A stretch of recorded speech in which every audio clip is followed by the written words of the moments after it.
جاری رہے گا۔ ہمارے ساتھ پروگرام میں شریک گفتگو رہیں گے جناب مولانا سید حیدر رضا زیدی صاحب۔ السلام علیکم ورحمۃ اللہ وبرکاتہ۔ وعلیکم السلام ورحمۃ اللہ وبرکاتہ۔ سب سے پہلے تو آج کی اس مناسبت سے آپ کی خدمت میں بھی تعزیت عرض کریں گے، جو کہ امام علیہ السلام کا جو ہے وہ آج شب ہے آپ کی شہادت کی، اور آپ سے متعلق چونکہ بیان کرنا ہے تو میں چاہوں گا کہ خود امام کے اس دور سے متعلق بھی کچھ بیان کیا جائے کہ جب امام علیہ السلام کا وہ جو دور تھا، دور امامت، جس میں آپ نے زندگی بسر کی، پھر ایک طرف سے بنو عباس کی یہ ساری چیزیں تھی، تو کیا حالات تھے اس وقت اس حکومت کے، اور امام کے ساتھ کیسا رویہ رہا؟ میں چاہوں گا اس حوالے سے اپنے پروگرام کا آغاز کیجیے گا۔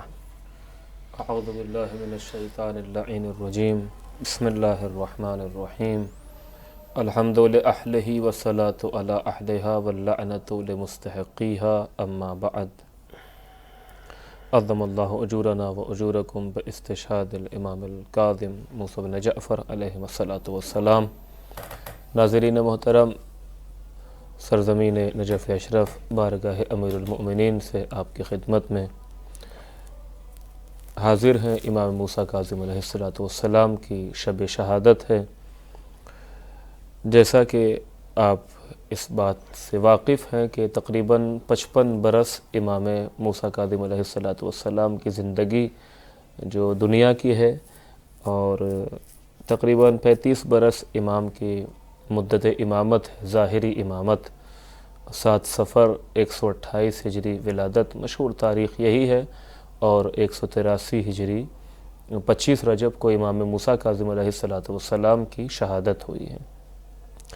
یقیناً ہر امام مظلوم ہے، ہر امام کو شہید کیا گیا، اور اپنے وقت کے جو بادشاہ ہر امام کے دور میں رہے، اس کے ظلم جو تاریخ نے بیان کیے ہیں، انہی میں سے امام موسیٰ کاظم علیہ السلام کا بھی جو دور امامت ہے، اور جو بادشاہ امام موسیٰ کاظم علیہ السلام کی زندگی میں رہے ہیں، خصوصاً دور امامت میں، یہ بڑا پرآشوب دور تھا اور بہت المناک دور تھا۔ خصوصاً امام موسیٰ کاظم علیہ السلام ایک امام ہونے کی حیثیت سے، اور ایمان لوگوں کو ایمان کو بھی بچانا ہے، کس طرح امام برداشت کرتے تھے یہ امام ہی کا دل جانتا ہے۔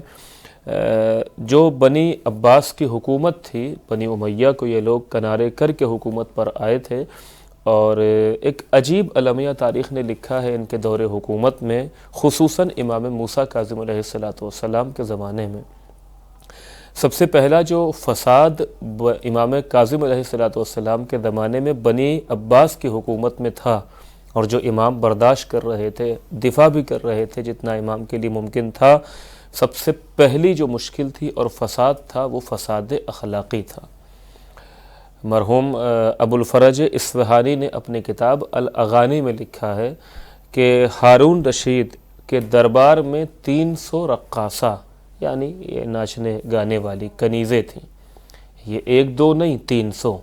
اب آپ یہ محسوس کریں، اور اس کی جو بزم شراب تھی ہارون رشید کی، یہ زد خاص و عام تھی۔ یعنی کتنا فساد ہے اخلاقی طور پر کہ ایک حاکم جو بادشاہ وقت ہے، اس کے یہاں ایک وقت میں 300 کنیزیں جو ناچنے گانے کے لیے ہیں، رقص کرنے کے لیے ہیں، اور اسی طریقے سے اس کی بزم شراب جو ہے وہ زد خاص و عام ہے، جو اپنے کو حاکم کہہ رہا ہے، خلیفہ مسلمین کہہ رہا ہے۔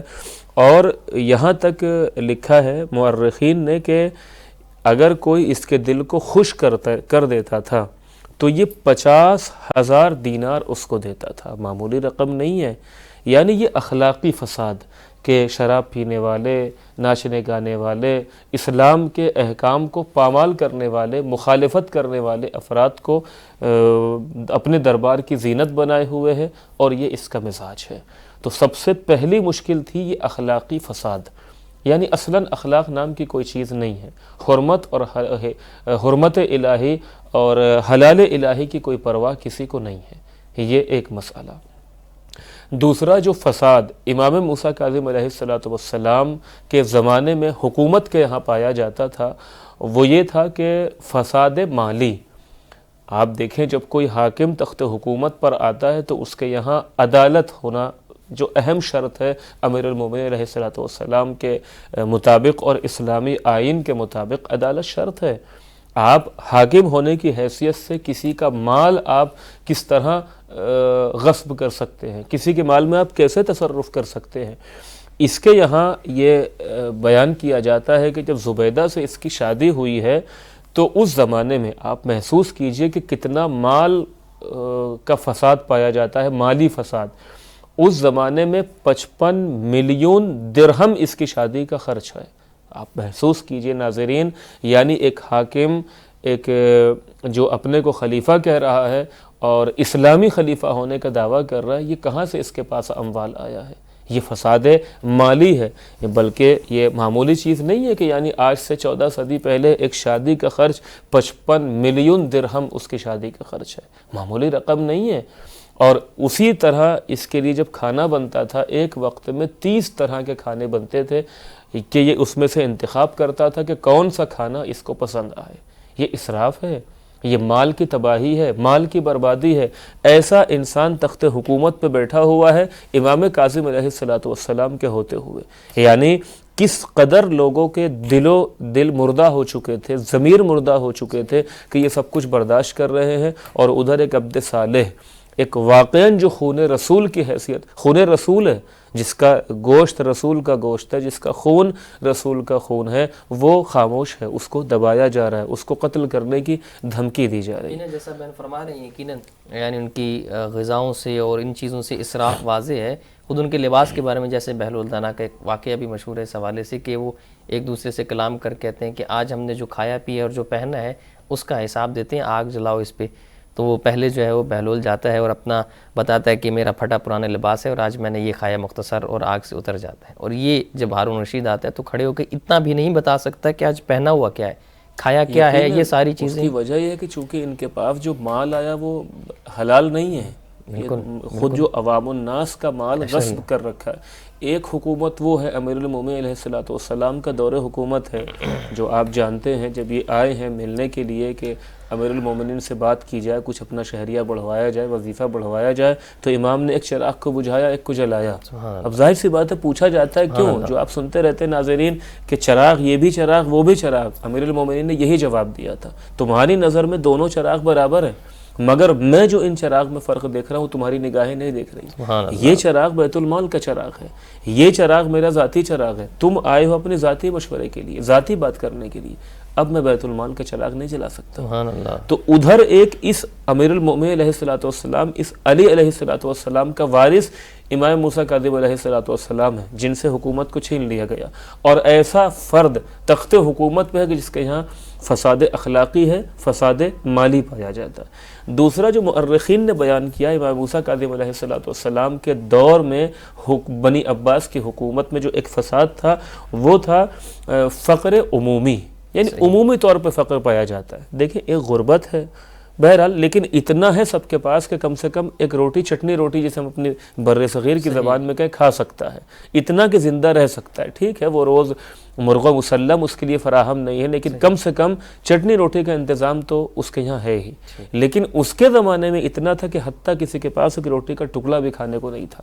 تو ایک طرف عوام بھوک سے مر رہی ہے، اور ایک طرف آپ کے یہاں ایک وقت میں 30 طرح کے کھانے بن رہے ہیں، اس میں انتخاب کیا جا رہا ہے کہ آپ کو پسند کیا آئے گا، پھر آپ وہ کھائیں گے۔ آپ کی ایک شادی کا خرچ 55 ملین درہم ہو رہا ہے، اور یہ کہاں سے آپ کے پاس اموال آیا؟ تو یہ لمحہ فکریہ ہے، یہ ایک فساد ہے اس زمانے کا۔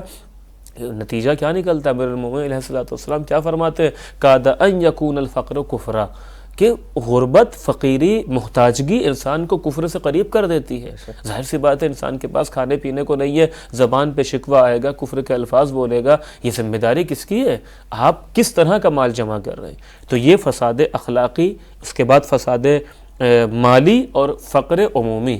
ایک جو بیان کیا جو سب سے اہم ہے خصوصاً امام موسیٰ کاظم علیہ الصلوۃ والسلام کے چاہنے والوں کے لیے، وہ یہ کہ علویون یعنی جو سادات حسنی اور سادات حسینی تھے، امام موسیٰ، امام حسن علیہ الصلوۃ والسلام کی نسل سے اور امام حسین علیہ الصلوۃ والسلام کی نسل سے، ان کا قتل عام ہے، اور جو زندہ ہیں ان کی گواہی قبول نہیں ہے، ان کو اصلاً کسی کا ضامن بننا چاہیں تو ضامن نہیں بن سکتے ہیں، یعنی اصلاً معاشرے میں ان کی کوئی حیثیت نہیں ہے۔ جیسے آپ محسوس کریں آج کے زمانے میں جسے کہا جائے کہ حق انتخاب سلب ہو چکا ہے، آپ کو رائے دینے کا حق نہیں ہے، بالکل آپ کنارے ہیں۔ یہ سادات حسنی اور